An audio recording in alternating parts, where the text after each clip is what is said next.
consulting and innovation firm focused on accelerating large civic change initiatives.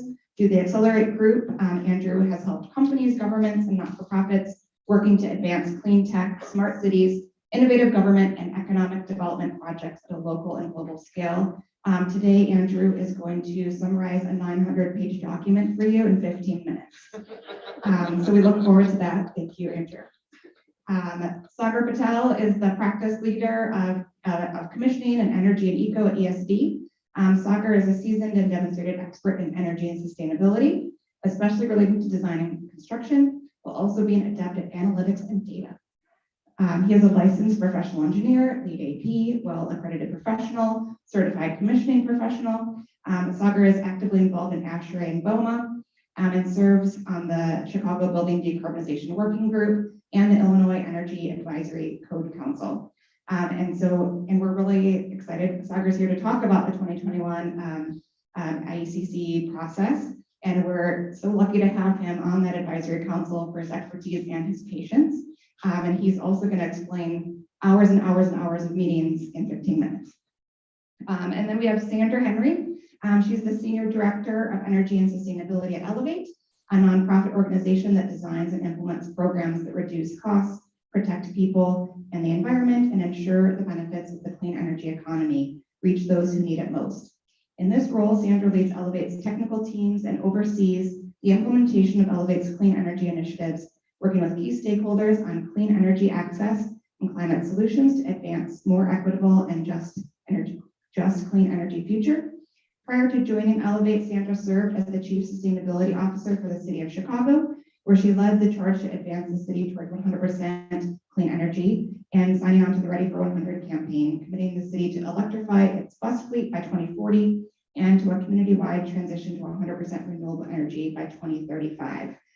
Sandra is going to talk about hours and hours and hours of other meetings related to our the City of Chicago's Decarb recommendations that were worked on last year by a very diverse group of 50 plus people. So thank you, Sandra, for being here today to talk about that.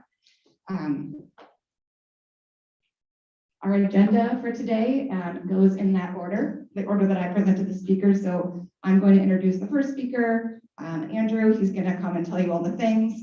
Sagar is going to come up next, and then Sandra, and then we're going to have a panel discussion up here. I have some moderated questions first, so I get to ask some cool questions first, and then I will turn it to you. So keep your questions coming, think of them, write them down so you remember what you want to ask everybody. I'm just going to give a little bit of context on the history of how we've gotten to here, but I don't want to spend too much time because I know we all want to hear from our panelists. But as I mentioned earlier, you know, I've been at this organization for about 15 years, and really the conversations of where things were, even back in 2002 when Illinois Green, which was the USGBC Chicago chapter at the time, started, you know, people were just talking about LEED and how to get the first LEED platinum building in Chicago for the first time. You know, hundreds of people were attending LEED workshops and learning about LEED, how to establish that within their firm, how to bring up their expertise within their own firm and on projects that they were working on. We were selling out rooms, we were selling out LEED AP study sessions, and at that time, it just seemed like net zero or decarbonizing buildings seems like such a far-fetched future. But knowing that that was only about 10 years ago that we were still doing that, and now today, all of the conversation is around how do we get to zero carbon, zero energy, zero water, and zero waste. It's just really, really exciting. And seeing where policy has come from back at that time when the city was adopting, you know, LEED standard for city-funded buildings and a LEED standard for state-funded projects, to where sustainable development policy has gone over the time in the city of Chicago. The conversations today are really a product of everyone's effort in this room and the teams that you work with. You know, you're able to demonstrate that these projects are possible. They're not theoretical. These are being built in Chicago and in Illinois. And that's really helping lead to these policy changes and making these policy conversations happen. At the state level, we're at a really exciting time where there's great legislation that passed that Andrew's going to speak about today.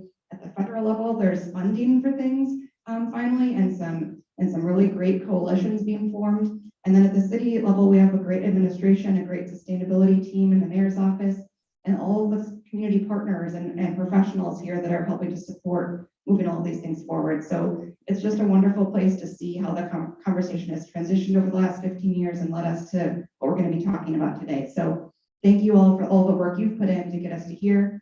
I'm going to first turn it over to Andrew to talk about the state policy. Andrew.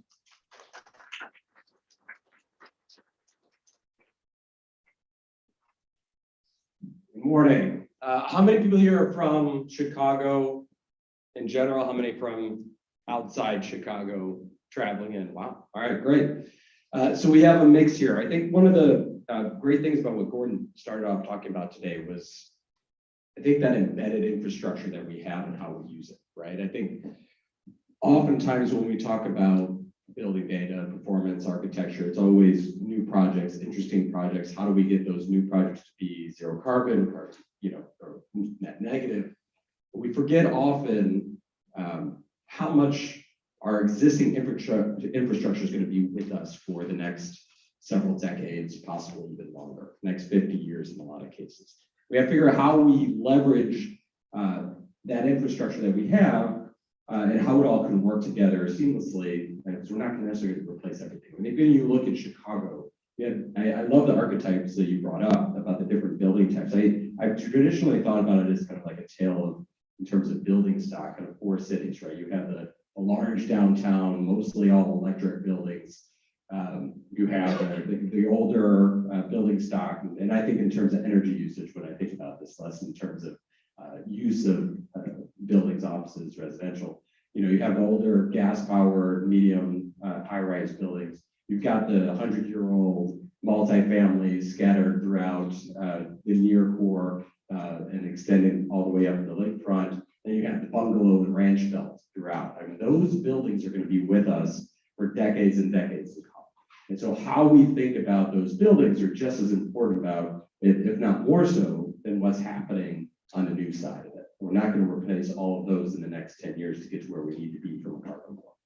So when I think about those buildings, I think about how we aggregate them up. So where I fall in terms of looking at the policy side is more of like a systems-based view of this. So how these buildings, how these assets that are out there start working together, and what the impacts of them aggregate up to be. So when you look at a specific site, right, you can optimize for that site.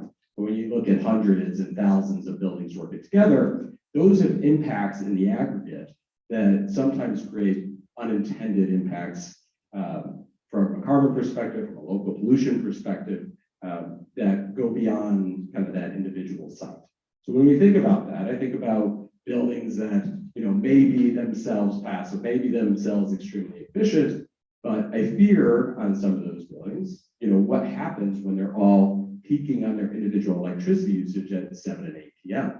So when we're looking at a system-wide perspective, what's happening on our electric grid at 7 to 8 p.m. when we're moving towards almost completely carbon-free sources? It's not there, right? And what assets do we need to have to ensure that we have the lights that continue to stay on and maintain reliability?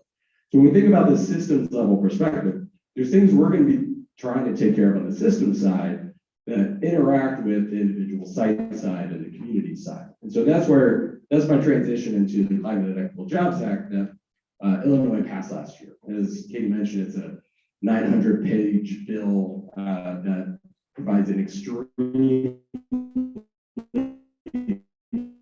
detailed pathway for primarily focuses mostly on the electric and the power sector. There's a lot around transportation, and as I already talked about it a little bit on the building side, but it's really 900 pages trying to tackle how we deal with electricity in the power sector. So if we were to say like California, we'd have 2 sentences in legislation, then they go figure it out. Because this is Illinois, we detail everything explicitly in legislation, so we don't trust our rulemaking process. So last fall, this was a product of really 4 to 5 years in the making of different pieces. As people started to think about how we use energy, what are the impacts of energy, both on a state level, and also down to kind of a micro and a community level. How do we look at, from where we were, I think in the 14, 15 years ago, we were looking purely at carbon. Carbon, number one, global impact. But where I think things have shifted over the past 3, 4, 5 years, both in Illinois and also kind of at a federal level, if you look at recent federal legislation and other efforts, is it's not just the emissions that impact our humanity on a global scale, it's also emissions and pollution that impact our humanity on a local scale as well. How are we concentrating this, these levels of pollutions in communities that are most vulnerable, or at least able to withstand, 300 medium heavy duty vehicles passing by their houses every day, the local pollution impacts from that. How do we address that, not just from a site, but a system level perspective? Where are we concentrating our dirty pollutions in society? And are they impacting those people who are most vulnerable, for not just from a health perspective, or from an economic perspective? And then who's getting the benefits of this transition? The tens of billions of dollars this state alone is going to be investing over the course of the next 10, 15 years. Where's the wealth and equity getting built from that process? And so it is when you have that conversation, you can't talk about just one thing. In the past, we've said, let's look at a bill for renewable energy, let's look at a bill for electric vehicles.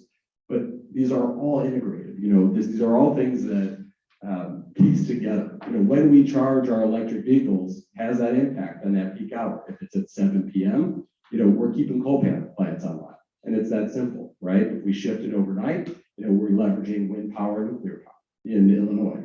In another state, that answer is different, right? And without understanding the dynamics of what power we're using, what pollution we're causing, we can have some unintended impacts. So the bill really looks at this from a comprehensive perspective. I'm going to go through a couple of the key points. I'll try to talk as fast as Gordon. I don't know if I'm going to be as effective, but I'll go through there. So one of the core things that kind of got put at the center here for this bill that's unlike anything other is the focus on equity. It really started with a conversation within communities to say, what do they want to experience from a clean energy future, and not just lower rates, but also improve pollution, pollution reduction, jobs, economic opportunity, not just getting trained, but only businesses creating wealth and bringing wealth back into communities where these projects are being done. Also, as we are transitioning away from fossil fuels, that means we're investing in former fossil fuel communities, right? That's not really something that's been done in any state at a significant level before. So how are we investing in those communities to create a new economic future for themselves? We're tripling our pace of renewable energy development in the state, which gets us to a level that actually makes it meaningful from where we've been in the past. And with an overall goal to get to a 100% carbon-free power sector by 2045. It's not just an ambition. We literally laid out a step-by-step plan to get there, which has impacts on what our availability is for power as we go and where that comes from. Is that on a community scale? Is it a site level? Is that system level? And probably nothing floating in the lake yet. And then what do we do in the near term? And then how do we kickstart this electric vehicle industry? So there's pieces on this throughout. On jobs and the jobs and economic justice piece, one of the core pieces that we've looked at here from the start is defining what does it mean to be kind of vulnerable in the energy space, right? So the bill codifies two different pieces here that are super important for understanding where these impacts have historically burdened Black and brown communities and low-income communities around the state. One is a definition of environmental justice communities that the state has now officially enshrined and dedicated specific resources to and specific prioritization to. These are communities that have historically borne the pollution that our built environment has put on them and segregated to them. There's also, under the Illinois cannabis law, they created these restore, reinvest, and renew areas that looked at historical levels of incarceration and other indicators that looked at kind of disadvantaged communities as they would be in other states. So together, these two pieces are used throughout the bill to prioritize investments, not just for building, but also job creation and other elements. When you think about renewable energy in the state, we had a little bit of spurt of activity about 2007 was the state's first passage of any kind of renewable energy policy. A couple of years after that, we built some wind farms, around just west of here in LaSalle County. We bought a bunch of RECs from out of state, to kind of get credit for it, but it wasn't really leading to the transition that needed to happen.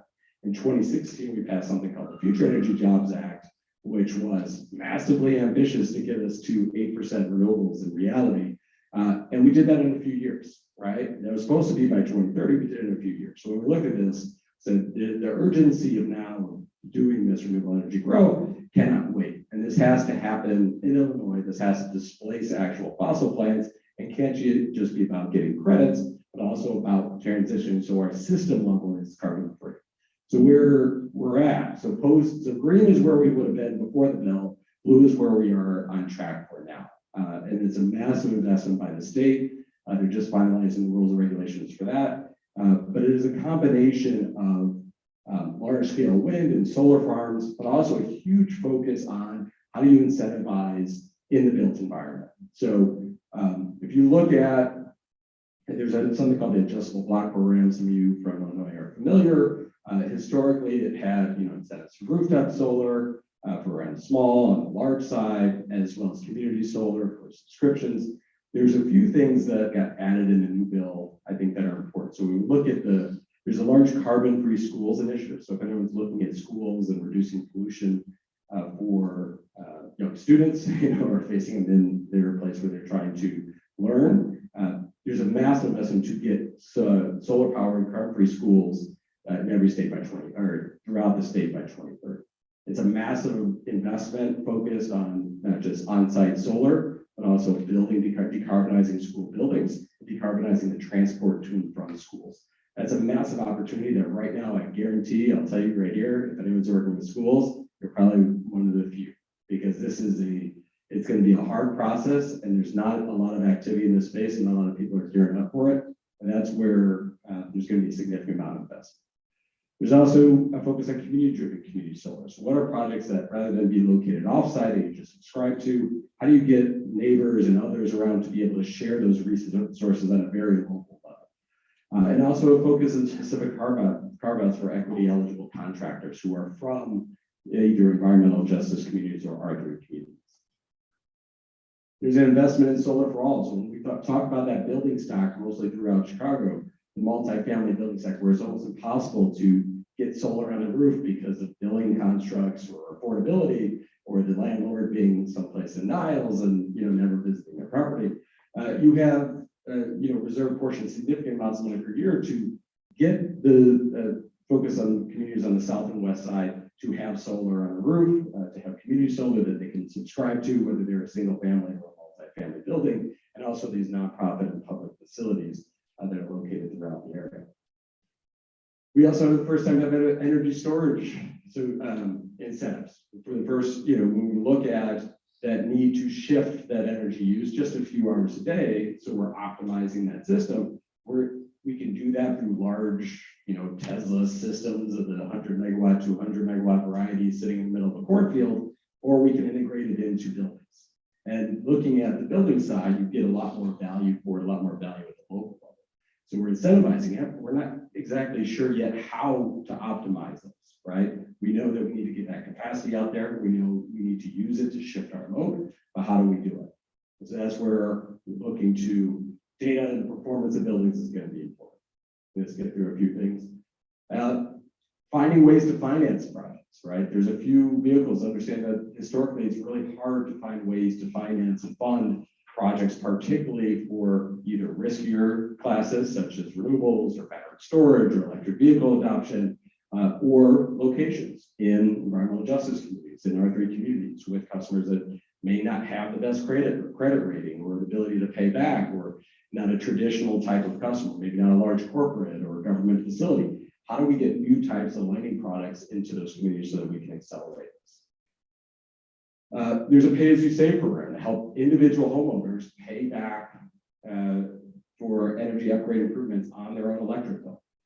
Finding ways, again, to serve those who are maybe not the most creditworthy, but not unworthy of getting upgrades. When we think about energy efficiency, this is a lot of black boxes and timelines. The state has had a significant success with energy efficiency efforts. We'll probably dive into this a little bit later. But when we look at the goals the state has, and it's actually on track and performance to get there, you're looking at a significant reduction in bill stock, we got everything we could almost for light bulbs, right? We're now looking at, we got a lot from smart thermostats. Where else are we going to get this? Where else are we going to extract these energy savings? All from the built environment, all from your domain. The utilities run great programs and rebates for this, but as we go forward over the next 5, 10, 15 years, those are going to be a lot more aggressive in what they have to get out of this, and they're paid for their performance. It's not just a theoretical goal. They have to achieve it or they get financial penalties.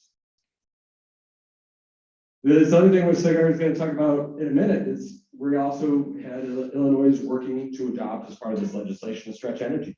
So municipalities around the state, hopefully by the end of 2023, will have a new stretch energy code that they can either adopt the standard, the state code, the Illinois Energy Efficiency Code, or they can adopt the stretch energy code, which gets to take a 0.25 site energy index of the IEC by 2030, right? That's a very aggressive, I think, based on the political reality around Chicago and the surrounding municipalities. I think a lot of local governments are going to adopt that stretch energy code.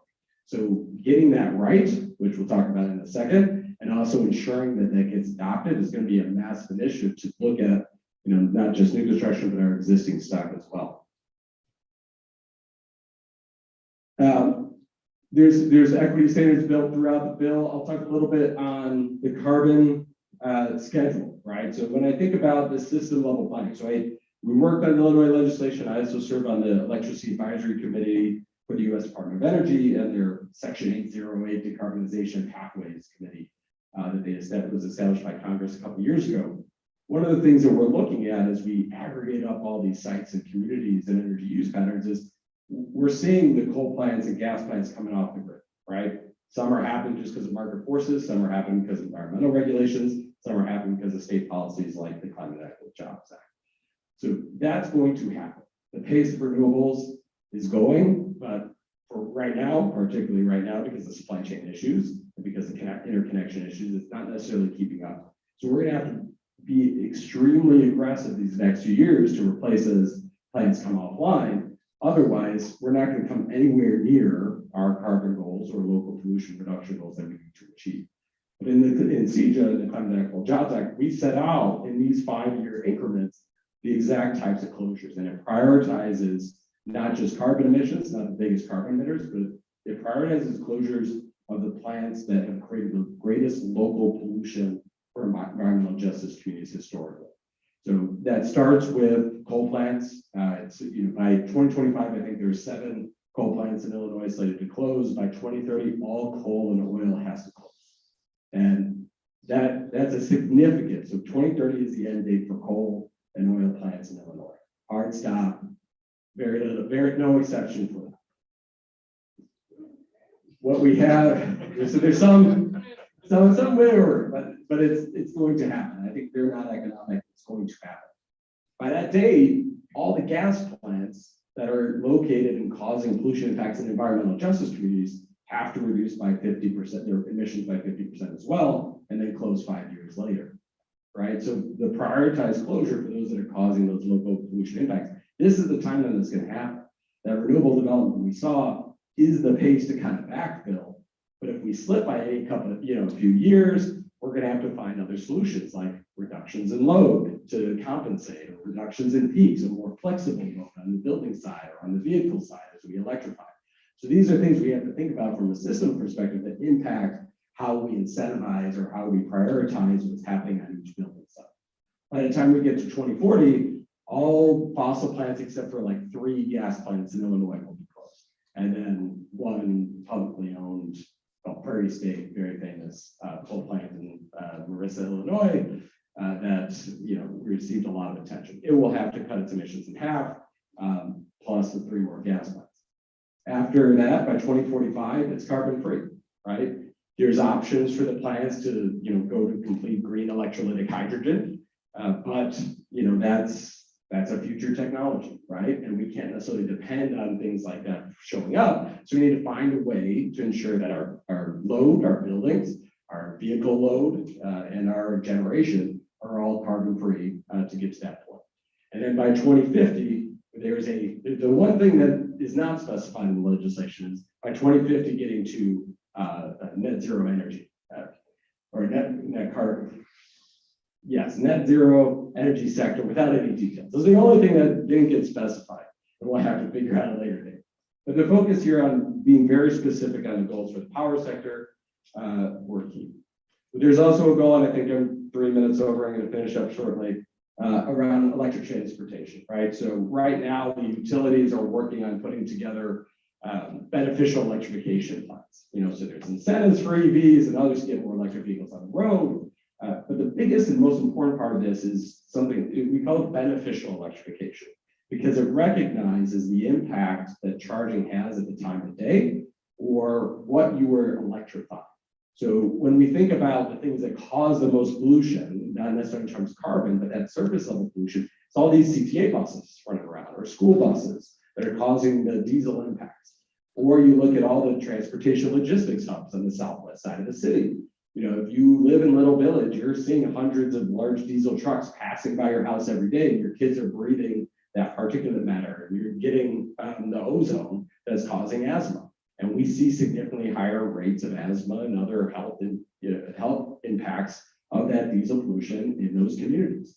That's our #1 priority. How do we electrify those large vehicles? And those are not the most economically efficient things to electrify, right? There's tons of Tesla options out there now. There's some, you know, I love the Rivian SUV, you know, whenever it does come out eventually. So these things will be great. But the priority that I have is how do we electrify those medium and heavy duty vehicles that are causing those local pollution impacts and communities that have been burned by it. And what does that mean in terms of load? I mean, when you connect, you know, a bunch of CTA buses at a depot on the south side or west side, that's a massive pollution reduction you're getting. That's like dropping a full skyscraper down there in that community in terms of load and impact it has on the grid. So how do we integrate that in a smart and effective way? Well, I talked a little bit about the impacts of coal communities, but I'll kind of finish up on this. So as I mentioned at the beginning, Climate Equitable Jobs Act largely focused on power sector. And I say that when we look at the overall emissions reductions. So if you look at this kind of quick chart, super easy chart, we look at the baseline where we're at, right? Pre-CEJA, you know, in terms of this is an annual 1 million metric tons of carbon emissions per year for the state. The black is the baseline. The blue is where we're going to be in 2030 post-CEJA, and the very light blue is where we're going to be in 2045 post-CEJA. If you look at that scale, power sector would be great, right? But there's a lot of work to do to make sure that that's reality, and a lot of that intersects with everything else. Transportation sector, you think about 1 million new electric vehicles on the road, that sounds like a ton. We have a lot of work to do still, right? And what does that mean in terms of overall carbon emissions? What does that mean in terms of local pollution reduction? On the residential and commercial buildings, we're going to make some progress, but it's still a massive amount, and particularly on the industrial side, that we barely made a dent in, and we need to do a lot more work over the next 15, 20 years. And that's site usage. So like you get electricity from the wall, you get it from the grid, we're going to clean that up, right? But what do we do about the rest of the energy use that we have throughout the economy? And so that's where hopefully I kick it off to the next presenters for this piece. So thank you. Thank you for the opportunity.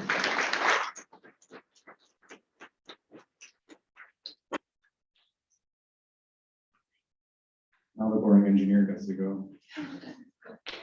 Yeah, he said it was the wrong slide there too. Go to the next slide. Or it's me, right? Yeah. Perfect. Okay. Yeah, there we go. There we go. See you. Hi, I'm Sagar. Nice to meet you. It's a pretty cool room. Wow. Okay. So I sit on the Illinois Energy Advisory Code Council, the ICAC is the acronym for that. What the ICAC is, it's engineers, so civil, electrical, mechanical, and architect, and someone from the actual code, ICC, who helps influence and define what the new energy code for the state would be.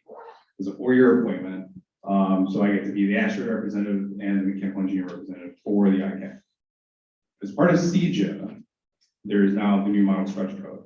Along with that was actually an addition of 4 new seats to help develop the structure code. And those 4 seats are residential energy efficiency, multifamily, but energy efficiency, commercial energy efficiency, and environmental justice.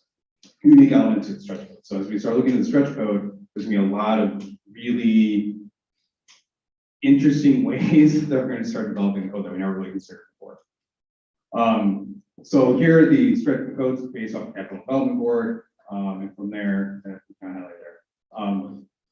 What the intent of the stretch code is to kind of ensure that we give our building stock a chance for the renewables to catch up.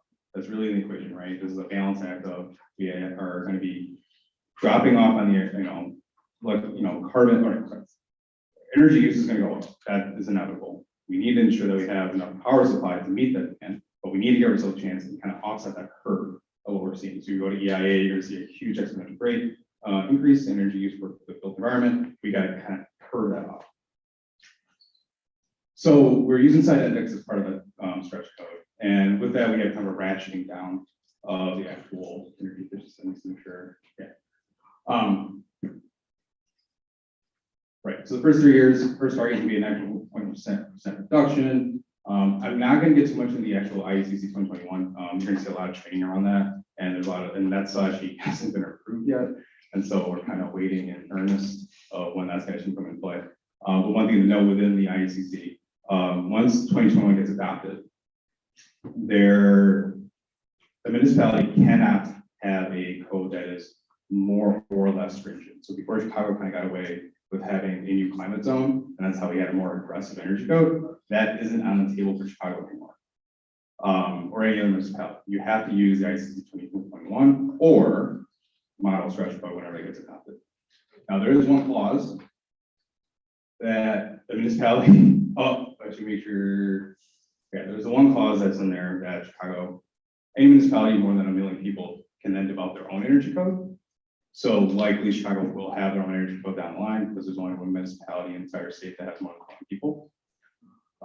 There's also within the stretch code will be an allowance for FIAS and other alternative compliance paths that's being entertained and we'll be discussing. So just to add to your baseline energy model confusion, you're going to have a lot of different mechanisms to start defining your energy use reductions and how you're going to model your commercial office space and residential spaces. So here's the ultimate targets. So by December 31st, 2023, will be the first model stretch code for both residential and commercial, going for a site index of 0.5, with at least 50% efficient, more than 2006 IECC. I don't have an answer of why the baseline is 2006, but everything's based off and predicate off 2006 IECC. So municipalities also, there's also a clause in the IECC that if you had a energy code prior to 2006 IECC, you will also grandfather in to develop your own energy code. So I'm looking at Katie just to make sure. Yeah. But yeah, the incremental decrease for over an 8-year period until we hit 0.25 on the residential side. As I said before, there are the alternative compliance paths within the residential. IECC this year did pass alternative compliance paths for FIAS as part of the residential, but then there is the scaling back and the envelope requirements of IECC residential. Yeah. Commercial, for at least like the majority of us in the space, right? Site index for a goal by 2024 will be 0.6, which is 40% more efficient than 2006. And we need to have this done by July 31st, 2023, and then ratcheting down to 0.39 by 2032. What's really great about the commercial code, which isn't typically in the IECC, is kind of the very clear site index ratios and performance requirements. I think that's at least gives us some flexibility in the energy as designers and engineers to let us be creative in our designs, but also these are really aggressive. And so we need to really start putting some thought leadership out there and start really thinking about how we're going to do this. And the best way to do that is everyone in this room with the modeling, right? So this is going to be a long road. It's going to be all of us have an opportunity here to influence this. These meetings are public. We really are going to need a lot of information. So I represent ASHRAE also on the Code Council. And so I know we'll be digging into all the research we've done to help influence this, but it's going to be really important to really highlight how are we going to get there and ensure that the things we're doing are really meaningful as we pursue this. So the next steps, in November, we're a little bit, will be when the stretch code development, so I think they've officially have selected the 5 seats. I don't know if they've been announced. At least one I know. Yeah, so, I think I know of one as well. One of those 5 seats will finally get to meet, and then those meetings will be public, like through the CDB website. They're all right now virtual. I think they're gonna hold that for a while, otherwise might end up going back to in person, which is in Springfield or in Chicago.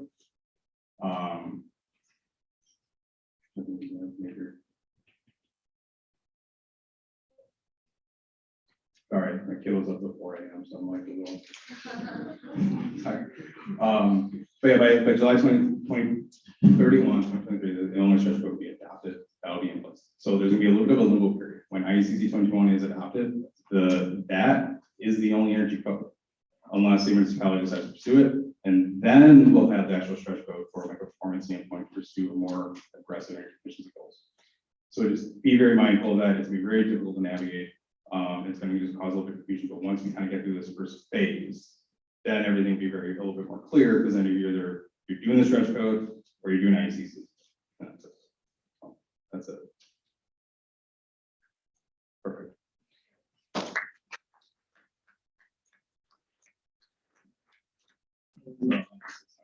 What? Everyone loves codes here. Oh, that, I need that. Oh, okay. Okay, here we go. Hi, everybody. Hi. How are we doing this morning? Good. Awesome. Awesome. I'm just really excited to be here. So we're just gonna jump in because I want to get us back on time if we can. All right. Can you hear me? Okay. So quick agenda, a little intro about Elevate, and then we'll jump into the Decarb working group discussion. The recommendations are not out yet, so I can't talk about what's in them, but I can talk about the process. Angela Tovar is going to close out the event later this afternoon, so hopefully she'll have some more to share by then. Let's get started. A little bit about Elevate. I work for Elevate as senior director, like Katie said, and it's a really cool organization. We have a strategic plan over the next couple of years. We aim to improve the lives of over 1 million people and to make their properties that they live in healthier and more efficient. In that process, we hope to reduce 250,000 metric tons of carbon and invest $100 million into those communities. And we're making progress. If you want to know more about what we're up to, please check out our website at elevateinp.org. So let's talk about an equitable building decarbonization strategy. Why do we need one? Well, I think we all know that in Chicago, most of our carbon emissions come from buildings, like 70%. And we've been working on reducing our carbon emissions over the years, but we haven't really talked about how we strategically, holistically get there, kind of looking at the big picture. And that's really what I want to focus in on today. A few other things that are happening, but that have happened over the years. We have a Paris Climate Agreement, which the previous administration signed on to a few years ago. And you can see we're kind of making progress in reducing our carbon emissions. And so in order to do that, when Angela joined the city as the Chief Sustainability Officer, she asked Elevate to help convene building decarbonization working group to figure out how we get there. And one of the things we started with was just defining what we mean by decarb in Chicago. I won't read it verbatim, but I feel like this is a good organizing principle for the group that was brought together.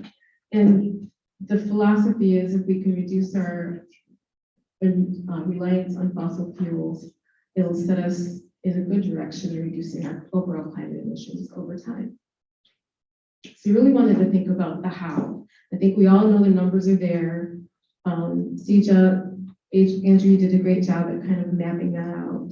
So now we need to talk about the how within the city.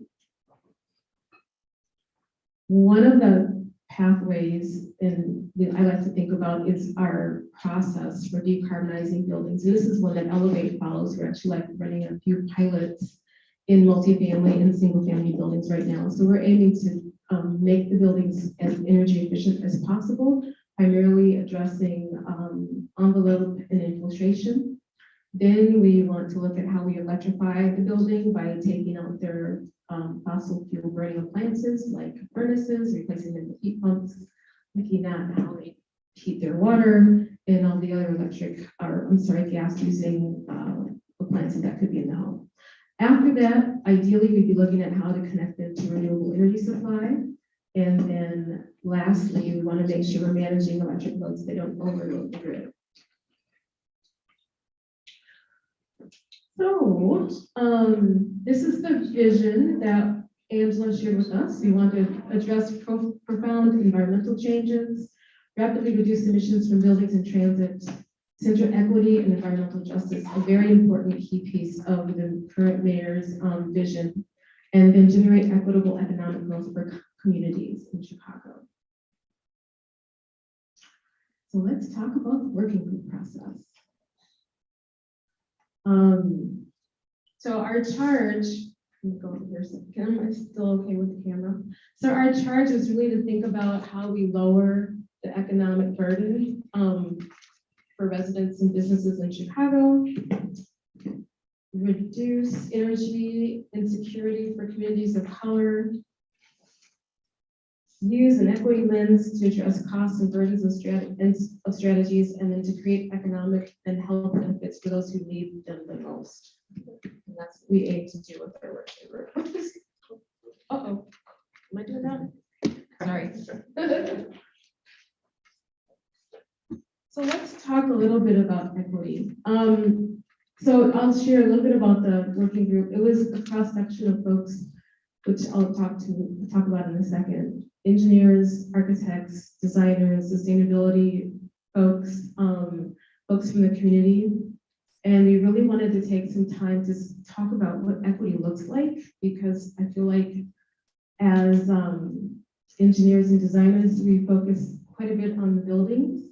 And I'll speak for myself. Sometimes my philosophy is if I can design and build a really efficient building and everybody has access to it, then we're good. Everybody's living in efficient buildings. But the reality is not everybody is able to because they can't afford it or they're not living in the right neighborhood. And most recently, I saw an example of how our policies sometimes don't catch everything.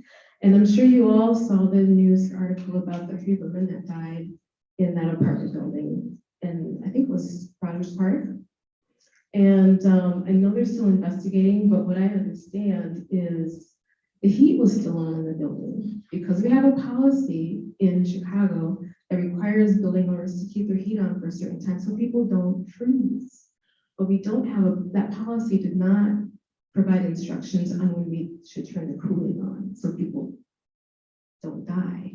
So when we're thinking about policy and strategy and buildings, it's really, really, really important for us to think about the folks living in those buildings and how we make sure that our policies are equitable and are addressing as many of the possible outcomes as we can think of. And so we talked about that in the working group, and we used the definition you see up on the screen as a vision for equity as we talked about Decarb. And I won't read it, but I think it covers a lot of what I just shared. Another piece about the equity kind of lens is there are multiple ways to think about equity: distributive equity, procedural equity, structural equity. The equity that I just talked about, where policies were designed with great intentions but didn't work out in a specific case. And here's our working group. We had 54 members, a cross section of folks. We actually started this work planning it out in 2020. And before we got to the actual working group meetings, we held a number of focus groups in 2020 where we talked to community folks, designers, architects, and really just kind of pick their brains about what they wanted to achieve if they had a chance to be on the working group. And we also asked them who else we should be talking to in the community. And so an outcome of that process was to develop the working group meetings that we started in the summer of 2021. And you can see most of the folks are pictured there. And in the fall of 2021, we set about editing and writing the report, getting feedback from the working group folks. And then in the fall or winter of 2021, we actually sat down with Angela, had a review, and we've been doing some debriefing meetings with a few city council members. Right now, we're waiting to release the report. I think it's going to come out pretty soon. So I'm excited about that.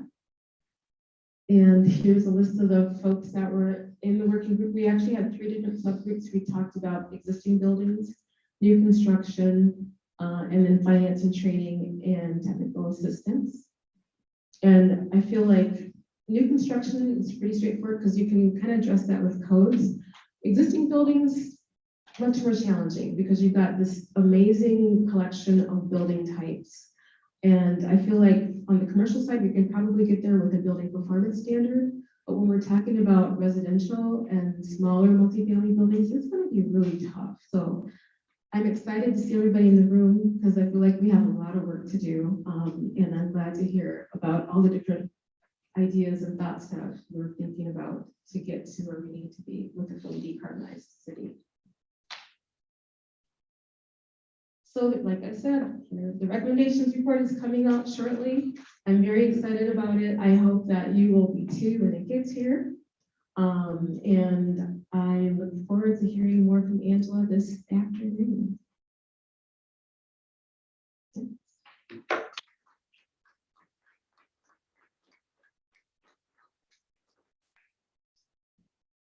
Sandra, Sandra, and Andrew, I'm going to ask you guys to all now come and sit in the hot seats up here. And I'm going to ask you some questions about what you talked about. And then I'm going to get to all of your burning questions shortly. Can we have a second microphone for question answers? Is it okay if I sit all the way over here? Is that nice and loud enough? All right. Well, thank you all for giving everyone up to speed on every meeting that's happened in the past two years about this topic. As you guys can all see, there's a lot happening at the state and the local level to move things forward. And we're kind of at this pivotal moment where things are aligning and the stars are aligning and everyone in here knows how to build the things. And now there's policies that'll let you build those things. So I have some questions for folks. I'm going to start with Sandra because you just stopped talking and I want to hear you talk more. So the city of Chicago also just recently published a new equity-centered climate action plan that was launched on Earth Day 2022. The last time the city launched a climate action plan was 2008. So a much different time than it is today. But there's some really great goals in there. And I'm wondering how you see some of the Decarb working groups recommendations, without saying what they are, tying in to advance some of the climate action goals and strategies that are outlined in the action plan. Yeah, okay. So the way I like to think about it is the climate action plan is kind of the umbrella. It gives the overall vision. And if you read the action plan, I think there's a section that focuses on buildings specifically. And the decarbonization recommendations, well, most of them will probably fit quite nicely under that building section. Now, the other thing I want to just remind folks of is the recommendations, there's going to be quite a few, like I think around 70-ish. Not all of them will actually turn into policy. So what will happen next is once the mayor reviews them, there'll probably be a discussion about, okay, what's our priority? What are the maybe top 3 that we want to pull out of recommendations and actually turn into a policy or an act? And I would imagine that there will be a discussion about which of those recommendations fit very nicely with the climate action plan building section. Thank you very much. In the Decarb working group, as you saw on the screen, there was the technical assistance, financial assistance portion of that. And one of the main discussion points during that conversation was around financing decarbonization of existing buildings and new construction. Illinois Green spent a lot of time over the last 5 or 6 months interviewing stakeholders around what does it take to get to net zero, what does it take to decarbonize buildings, and what are the barriers? Why aren't we doing it now, even without the policies in place? Why aren't more people choosing to do that voluntarily? And one of the big barriers we heard over and over again was finance mechanisms. There's the financing for the owner or the developer, getting the capital stack in place to move some of those forward. And Andrew, I saw you talk about Green Bank as part of the state's strategy and CEJA. It was a big discussion in the Building Decarbonization Working Group as well, that could be something that's needed to move projects forward. And I'm wondering what you've seen other places and how you could see that helping projects move forward faster. Yeah, I think one of the interesting things about the bills is we had 900 pages, we didn't create just one, but 2 green banks. I mean, just even 2 is even better than 1, and additional financing options as well. So there, throughout the past several years, I think one of the core. Yeah, that was this. That was that. Okay.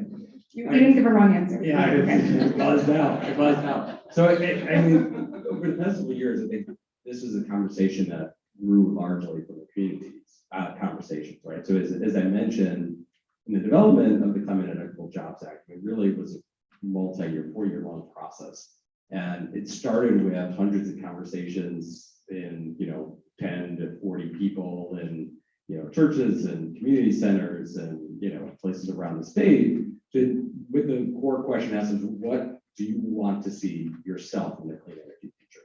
And I will say one of the number one responses to that question was, this can't just be about people with Teslas in their suburban garages, right? That's not what the policy needs to look like for the state. And how do I directly benefit? How do I not, people talk about electric vehicles and how they can, lower the electric bills for people who don't have electric vehicles because they're using electric grid, complex financing discussions. But in those community conversations, it was more about, well, how do I directly benefit? Maybe I can't afford a $60,000, $70,000 car. What options are there for me? I can't afford the $15,000 to $16,000 upfront of capital to put solar on my own roof. If I'm an owner or a renter, I can't convince my landlord to do it. If I'm looking at decarbonizing my home, right? In Chicago, that's what we're talking about. We're talking about literally taking that gas furnace out or that gas boiler out and replacing it with an electrified option, most likely some type of heat pump. And in Chicago, some type of cold climate heat pump. And in Chicago, maybe some type of geothermal district heating, because even cold climate heat pumps may not be enough. So when we think about that, that's thousands of dollars of capital. But I switched out to an electrified heat pump. It was like $8,000, right? That I had to put together all together for this. So where is that money going to come from? Unless you're talking kind of folks who have cash available, how do we create options for that to be paid for by the state?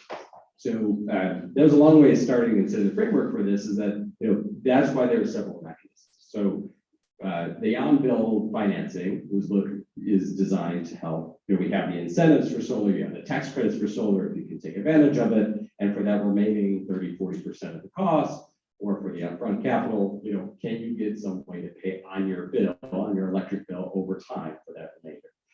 If you're a larger business, is there? So we created this Illinois Jobs and Justice Fund, which is one of the 2 green banks in the legislation that's specifically focused on providing financing to communities that have long not been able to access financing.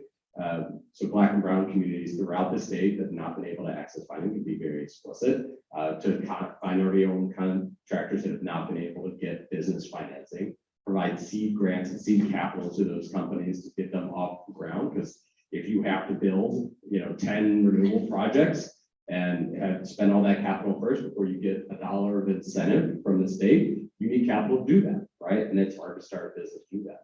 So being able to address all these holes where capital is needed, but there's no traditional financing mechanism. You can't walk into the neighborhood Chase Bank and say, I want to get a loan for a new business to start solar. And so they're like, oh, solar, what, is that something that we do here in Illinois? You can't find that type of specialization for small businesses, right? And if you have a larger company, maybe you can go to, their national office and get some tax equity financing from them for a large solar or wind project somewhere in rural areas. But if you're working with a nonprofit who wants to put solar on the roof of their building, or a local community and doesn't have the tax liability in order to take advantage of a federal tax credit, you can't get that same tax equity financing. It's much too small of a project.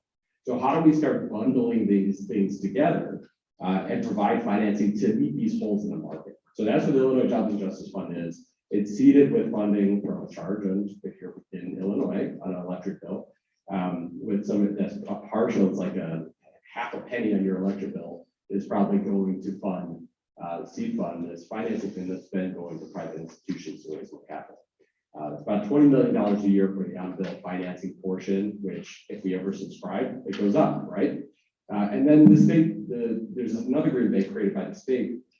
It establishes the Illinois Finance Authority, which exists in the state, has existed for a long time, to provide low-cost debt toward projects throughout the state for a variety of industries. It designates that as a green bank and a climate bank for the state. I think a lot of its projects are going to be focused on non-energy, so wastewater or climate resilience and climate remediation. That's still an important part of the equation, as I think Gordon talked about at the beginning, is recapture. So financing for projects that may not be 100% proven yet, but maybe you have the data. To go back to the theme of the conference, maybe you guys have the data to show the payback or the benefit over the long term, or can model that out. That's how getting those data and those models in are going to allow us to provide that kind of circular kind of payment. So, we had to almost create multiple things because there's so many different holes. We couldn't do it with one solution. We had to find almost a shotgun approach to filling the holes in the market. Thank you very much. I wanted to hear a lot more about that. I appreciate it.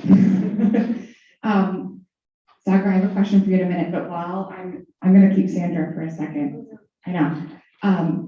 I want to just go on this kind of financing piece a little bit further, because you said you had a lot of projects in pilot right now with Elevate, piloting out what does it take to do multifamily, what does it take to decarb single family? What do you think it takes to move from a pilot to that happening all the time? A lot of money. So I think I could say safely that the cost is going to be somewhere between $30,000 and $60,000 a unit to decarb, depending on the priorities. And right now, we're trying a lot of different things. And we're going deep. We have a deep retrofit that we're piloting, and adding electrification on top of that is probably the most expensive option. But then I think at scale, you probably need to think about what are the top 3 most important things you need to do to get there. And I would say, you've got to make the building or the unit as tight as possible, and then think about how you heat and cool it. But it's still going to be a lot of money. I mean, if you think about all the existing units, and I'm calling single family units too in Chicago, 30 grand times, whatever that number is, it's a ton. And financing, I think, definitely is a lever. I also feel like we're going to have the conversation about what do we do with folks that just can't finance.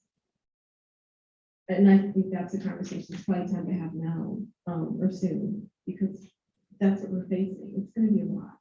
It's not impossible. I think we have to be willing to have that conversation that financing may not be an option for everyone. Thank you. I'm excited to have that conversation. Not right now, but we will. Sagar, you're up. Yeah. So I know a lot of folks in the audience are excited about the stretch code. I know I am, and the process to get there. But I know what I've heard a lot with that is here's some deadlines, here's some timelines, but when do building professionals, when are we gonna jump into action? When do we need to must be able to ready and start designing to meet the code? When is it adopted? Andrew, you can jump in on this too if you want. But there's a lot of deadlines that you listed on the screen, but that's kind of what I hear as people emailing me, I saw CEJA passed. What am I supposed to do now?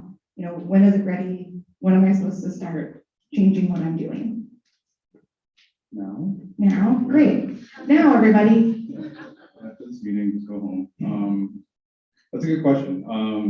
The design community is definitely in a kind of a flux of, we really need to start, things are going to permit now, things are going to change pretty quickly.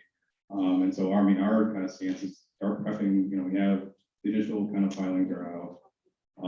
We know what ICC 2021 is going to be entailing. The only biggest amendments, just from an amendment standpoint, we're on that kind of the optional path. So if you go to C406, I believe, there's like a table of optional technologies you can pursue. You get a certain amount of points. Those points meet the minimum requirements for the code.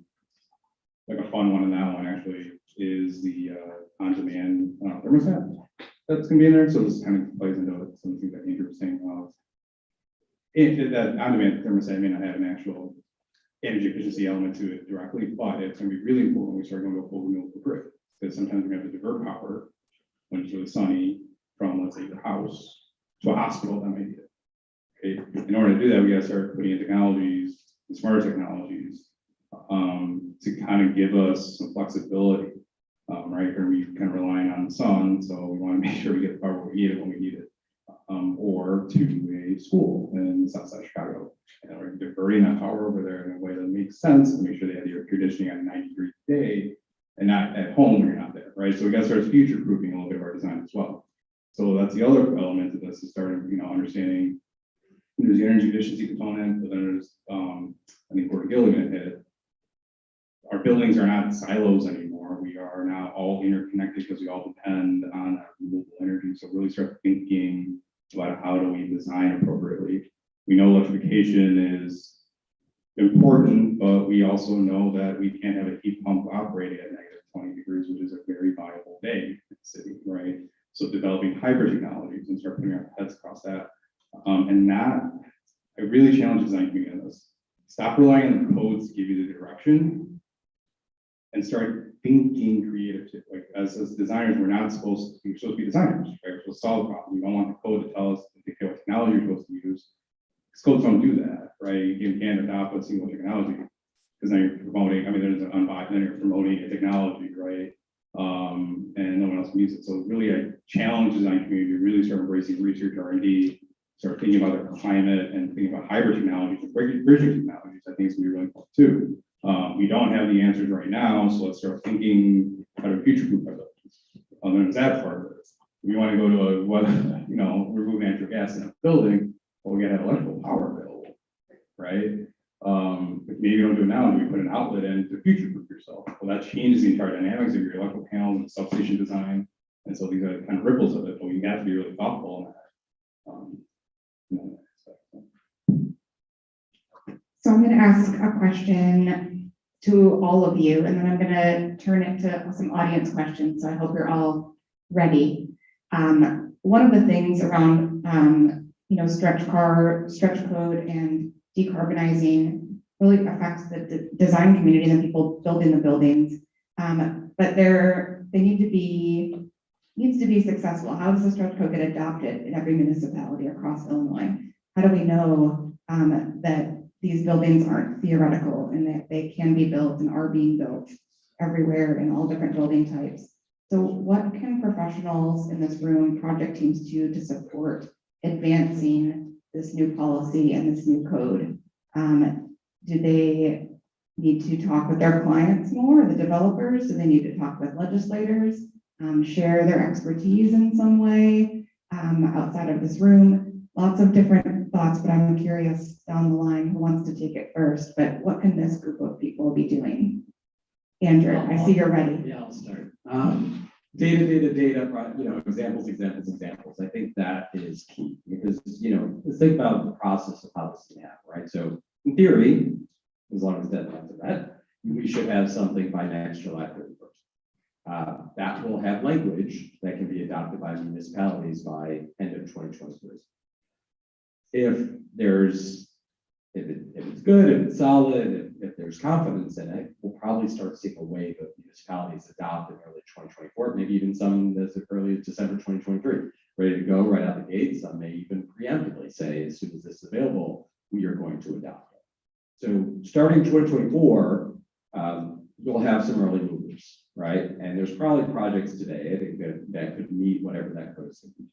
Then you're going to have some that are on the fence, right? And say, well, we need to see projects we need to see. And we talked about those archetypes of buildings around. I think having enough projects and having enough examples following those different archetypes, because someone in Oak Park will say, well, there probably could be an early mover. Oak Park could be an early mover, most likely. But they'll want to see examples for their building stuff, right? If you start going out further to some of our suburbs that are more suburban, new suburban structure, they're going to have a lot more questions. So different, political demographics. They're going to have a lot more questions about, the types of buildings that they have and the types of structures they have and the cost and ability to kind of adopt that for their architects. And so finding a way to collect examples and data from a bunch of projects, I would love if some enterprising company or organization essentially just had a list and a map of all these projects and extensive data on their performance just recorded. That would be the way to get over some of these hurdles, because there's a lot of, I love the show and tell. The energy show and tell is one of the funnest things that I think I've done in my career. We did a project at Shed Aquarium, on a museum campus around, building energy usage and management and solar on the roof and large battery system storage. It's the funnest thing to take because people get to see animals and they get to see cool energy stuff and building performance. And, you can, play with a sea otter while, the amazing building engineers there talk about how they optimize their daily energy use and that they manage their, the flow of their pumps for the water to align with renewable energy production. I mean, it's a really fascinating experience. We need more of that outside of the museum experience. I think we need that on people showing their homes and telling that story to the folks who are going to be making decisions about implementing. And that comes from data, this comes from volunteers. And so if you have clients and buildings, all these archetypes, getting them into a central database to organize and show that this can be done, that'll be helpful for the people making the decisions, but also be helpful for that next generation of contractors, developers who want to kind of see stuff and build it. They want to see it, they want to build it, they want to go. I don't know. But counter that a little bit. So I think you're 100% right. Narratives and stories have the data, but then this is the challenge of engineering. Then tell the story though with the data. Like just throwing the data at people, you're going to lose the room, you're going to lose people. I think we were doing Southbound King County, and so early in CJ, prior to CJ was the Clean Energy Jobs bill. I remember like that was Supreme Court when benchmarking when Obama came on that EPA requirement. I was out in King County advocating for these renewable things, and it's you got to be able to speak the language at times. And so from that standpoint, right, in King County, it's no, you being off the grid makes you independent at residential, right? And so we can, I think Chicago, like, here's like the reality. Chicago's going to be a leader. We know they're going to be a leader. I don't believe that's going to be a true circle, right? And then Oak Park and Evanston have always been historically also leaders. Okay, now we start getting down and up north, right? And really, those are going to be the ones we need to convert. And then you start going down to Southern Illinois. Well, the biggest user there is universities. We got to be mindful, like, okay, we got like in my head, it's like what's most, take the ones that have the largest energy users, got those. We have some of these data centers, industrial parks that we have really no regulation or anything in. So we need to like really be thoughtful there. But then there's a counterpoint, like those are also like it's your Amazon, your Microsoft schools who have their own carbon initiatives. But like there's like disconnect between what their initiatives are, what these codes are. And so like these are like real complex problems. But we, like as your graph, I think really elegantly put out, right? The opportunity, yes, in the commercial building, but we've done that. We've done a great job in that. But we really start getting these other markets and speaking the language and understanding those industries a lot better than we have been. Oh, is they're going to go rogue and we're not going to be a comfort. And then, like that's, I think, where we need to really start maybe focus a little bit of our attention on. Because I think that's just been our blind spot as of late. Yeah, I would agree. I think messaging is really important. And I look in this room and I'm like, y'all are the experts, right? And there's a lot of activity and a lot of discussion and a lot of solutions that we talk about on a daily basis. And what would really be helpful would be if we can coalesce and converge on what are the top 5 things a community like outside of Chicago or Evanston or Oak Park needs to do to get on the train with decarbonizing the buildings. And if we could all agree on that and start messaging that consistently, because I think folks that are not here are getting mixed messages. They don't know where to start. And I think we have an opportunity to help kind of like demystify and declutter that and come up with messaging that we can kind of share across Illinois. I think that would be really, really helpful to the folks that are not here that are wondering, well, what is the next step? That's great. Andrew, I'm starting to make a database, so I'll show it to you. That's really cool. But also, these projects, we're hosting a tour in a couple of weeks of the Carroll Center, which is the first net zero verified project in Illinois. I'm sorry, the second, after Adlai Stevenson High School's addition. We're doing a tour of that later this year. So coming and showing those projects and having people, inviting legislators to them, having the project team there to answer questions. So if you all have projects that you're working on and you want to show them off, we don't know that unless you tell us. And so tell all of us and we'll come all see it and tell everyone else about it too. So I'm going to go to audience questions. We have 10 minutes. So you're on a good note there. Yeah, go. Can we not just do net zero projects? Can we do that Yes. energy efficiency projects? I think this is a big thing. Like Adelaide Stevenson High School, I was on that project. Stevenson High School is its own animal of just capital, right? And I was proud of that project that we hit it, but it's going to be really disheartening for communities that don't get to see that, right? So I think we need to really highlight, if your project just did something cool, I think that's awesome, right? Like just a cool little hybrid technology thing, or you solved a unique problem. Like, don't be afraid to put that out there because like those little wins is what's going to give people confidence to want to pursue these technologies and show like it and cost burden, right? Okay, we did this in a cost-effective manner. Like keep that. Those are the stories I think are going to be also equally powerful that we should be showcasing. No, I agree with you too, for sure. We just had a session about heat pumps that had almost 500 people sign up. The most popular program we've had is about a very specific technology, not about a tour. Hands, so many. There's one in the black shirt in the front. You want another microphone? Yeah.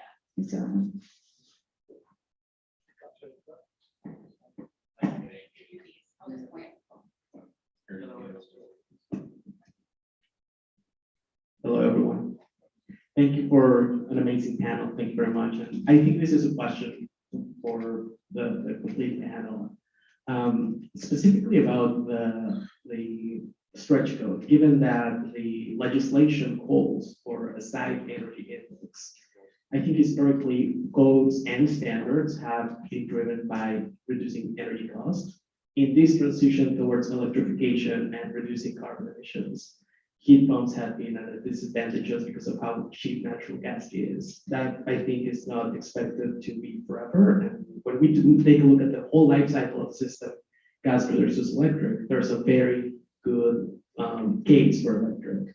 However, do you see an opportunity to maybe change something, change the metric that will take us from cost towards just energy or carbon emissions? Lead has already done it. Some other organizations like Energy Star will already implement something like that. Do you see that being a possibility for this stretch code, moving away from just cost and towards a more another metric that supports electrification? So the question being, will we go to like hypothetically a greenhouse gas emission reduction or a greenhouse gas goal or a carbon intensity goal? Am I understanding that? Right. Yeah. That's a interesting one, right? So you would want to, but then like, let's just call it politics, right? fuel switching can't be, you can't promote that to the code, right? That's a kind of it's a sensitive topic. And so when we start putting carbon out there, then obviously it's a little. A key element of CETA that didn't come through was the building energy performance standard. That was going to be the mechanism that we could have attacked that, because the performance standard would have hit that greenhouse gas emissions, but that didn't come through. So I don't know if within the stretch code that would come out. I think this is where the municipality is then can start impacting things. So a good kind of springboard is a lot of municipalities have a benchmark ordinance, right? City of Chicago, but other cities have benchmark ordinance, and they use EUI and track greenhouse gas emissions. And I think a building performance standard springboarding of a benchmarking is definitely where we want to go. Because in design, right, we're going to do all this stuff in the code is design. It's not real. Like this is called, it's not real energy use. We really want to care about the stuff we actually use. And I think the building performance standard is really where we want to take that.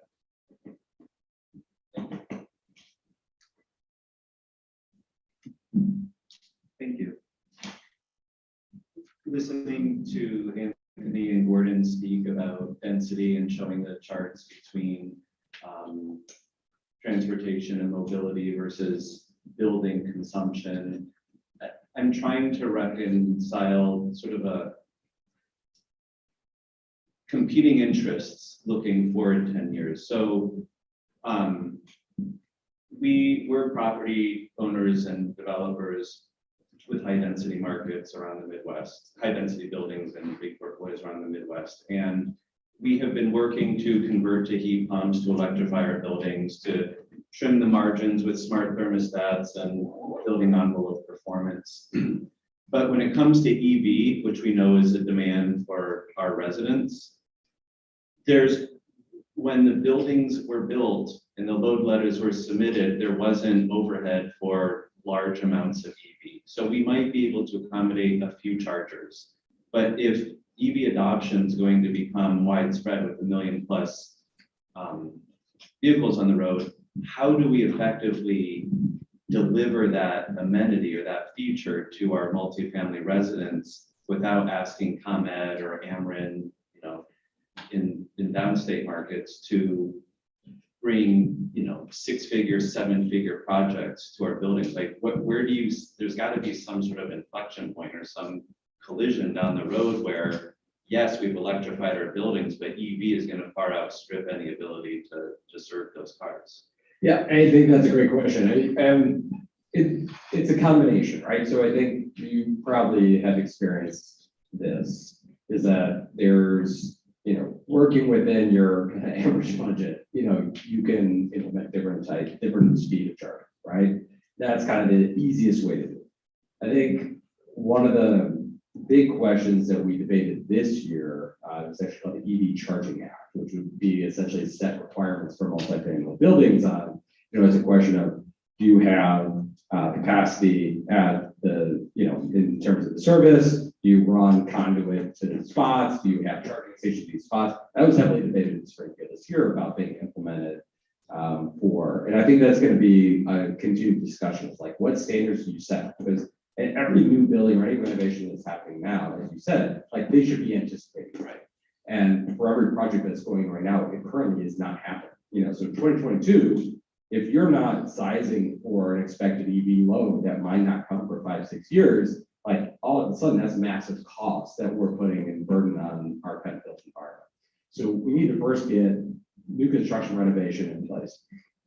And we need to think about, there's going to be options. I think multifamily charging is very, very hard for not just the buildings itself, but for the broader communities, because it represents, I would say for the vast majority of Chicago, for multifamily buildings, you don't have a parking spot, right? And so you're living in a multifamily building, you're street parking. And so that's where I think some of the kind of community focused efforts for dense urban areas, which was a focus of the beneficial electrification plan that the utilities will file. I know the city of Chicago is working on and heavily interested in this. What does it mean to support residents of multifamily buildings? Is it a complete obligation on that building owner? And for maybe large high rises or medium sized high rises with parking lots in their basement, yeah, it might be. But for 3 flats, 6 flats, 8 flats around Chicago, they don't even have the spots in order to support that anyway. So what does it mean from a community or a city perspective to support charging? Could it be curbside charging, right? Could we provide, for communities where car ownership is not an option, maybe it's shared mobility solutions, right? And these are all things that are being contemplated and will be heavily debated starting July 1, for solutions for the state as the utilities file their plans. And, it's not necessarily them providing make-ready support to all these buildings individual. I think it's more looking at these holistic community solutions. And I think there's going to be a lot of good ideas shared for that, but it's going to be a challenge, right? And because you're essentially asking people to be ready and offer what many consider now an amenity, but it really should be a requirement because this economy is coming and it's not an option. It's right now we're just kind of kicking those expenses down the road to something more expensive as a retrofit. But yeah, I mean, I think it's a site level, it's a community level solution as well. Has been the time for more questions. So we'll take Hi, my name is Aaron Raven with Bond Energy. We focus on retrofitting multifamily, commercial buildings, and other deep energy retrofits. And we're across a number of states in Ontario, and we're really wrestling with one problem, and that is the fuel switching problem from gas to electric. And it doesn't matter where we are, every utility company has the same conversation. They won't be clear about where there's capacity on the grid, where you run a transformer. We've seen a large multifamily building where the utility company wants to charge $1 million, it's just arbitrary number, to bring in electricity. Are the utility companies getting involved in becoming more transparent? We're working with one to retrofit 2 electric buildings in the same street so we can port the energy over to their gas line. We're looking at to try and do that. We're doing some really interesting stuff. We're battling with every single utility company. I love that question because that gets to a good 80 pages of the 90-page document I'm talking about today. So there is a process has started. So one of the things that we created here was kind of changing how utilities rate making is structured and also introducing something called integrated grid planning. So integrated grid planning has historically not been done, but now has become a very popular thing to consider other factors that are non-traditional utility behaviors, like, hey, there might be solar on the grid, or there might be need for incorporating more electric vehicles, or fuel switching decarbonization.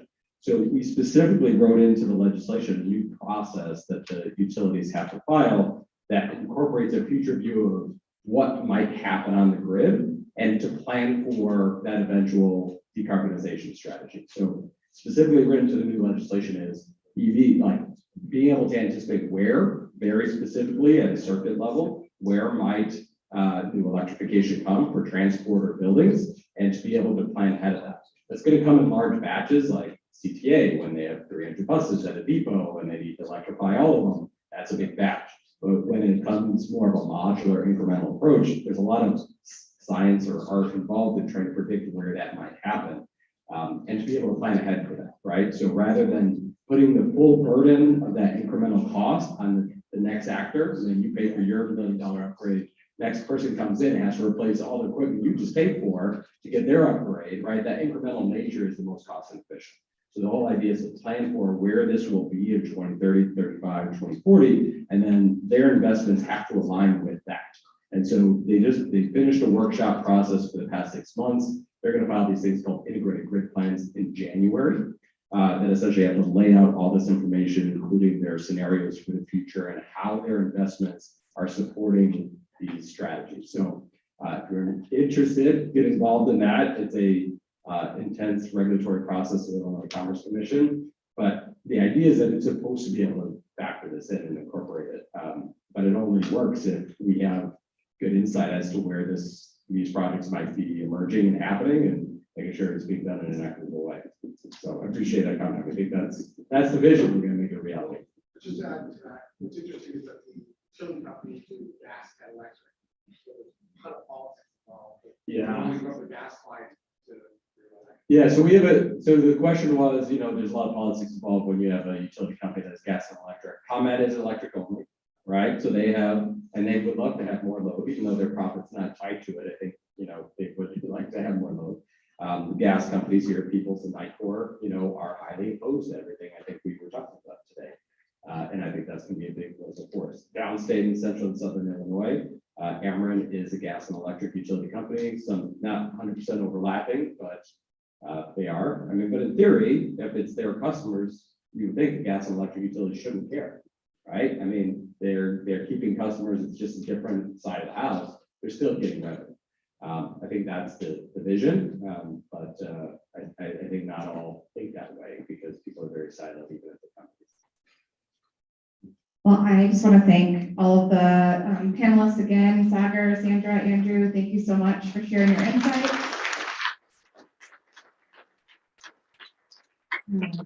Thank you for having us, IBEPSA. And I know I'm going to turn it back to Ajit for, I think, a break, but if you want to ask more questions, I'm sure these folks will be around for some time, and I saw a lot of hands raised, so thank you. Yeah, thank you guys again. That was absolutely fantastic. That was a great discussion to start things off. So yes, we have a coffee